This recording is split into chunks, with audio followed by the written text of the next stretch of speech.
Good morning, dear students. Welcome to our Lingua Bulletin English Grammar channel.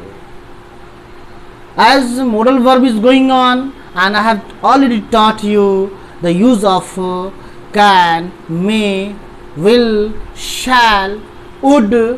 Today I'll teach you about could. Good. So pay attention.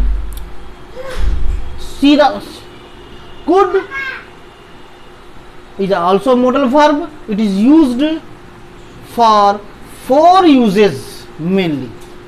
Number one, it denotes past ability or capacity, यानी past क्षमता और योग्यता और क्षमता को दिखाता है.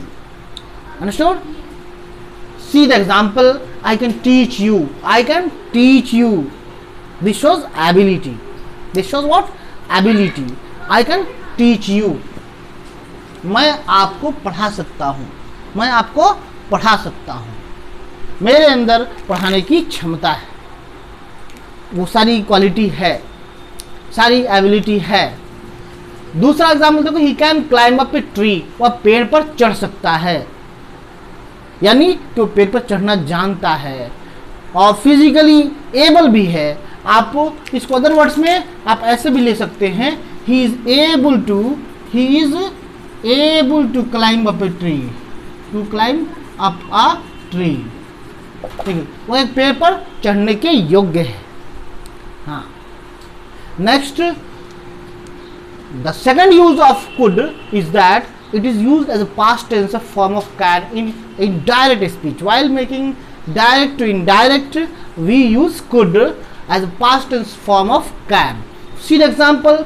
He said that he could write a story. Actually, there was can, but when we change the sentence into indirect speech and the reporting verb was past, can turn into could. Reporting verb जब past में हो तो can को हम could कर देते हैं narration में. तो इस तरह से पास्ट टेंस फॉर्म में भी इसका इस्तेमाल होता है. थर्ड यूज देखिए, it is used to denote polite request और परमिशन. आपने वुड में भी देखा था तो वुड भी पोलाइट रिक्वेस्ट दिखाता है और कुड भी दिखाता है. Would say stronger polite request. For example देखिए, कुड आई स्मोक हियर. क्या मैं यहाँ धूम्रपान कर सकता हूँ? Could I take your pen? Could I do that? Could I do this? Many requests you can make in proportion to that. In the same way, accordingly, permission will be also given. Next and last use देखिए, could is also used to denote unreal condition. Unreal condition. What is unreal condition? I have already taught you. मैं आपको पहले ही बता चुका हूँ कि ऐसी ख्वाहिश, ऐसी स्थिति जो हमारे ख्यालों में तो आ सकती है, संभावना में ये कभी संभव नहीं हो सकती. हाँ, कभी संभव नहीं हो सकती. फॉर एग्जाम्पल देखिए, if we had more money we could buy a car. अगर हमारे पास बहुत पैसे होते तो हम कार खरीद सकते थे. हाँ, लेकिन अभी नहीं है, न पैसे हुए न कार खरीदेगा. तो पॉसिबिलिटी, हाँ, और पॉसिबिलिटी नहीं बल्कि अनरियल कंडीशन है. हाँ, जो कभी रियल में टर्न नहीं हो सकता है. तो आपने कुड का चार यूज देखा. पहला क्या देखा? कैपेसिटी और एबिलिटी.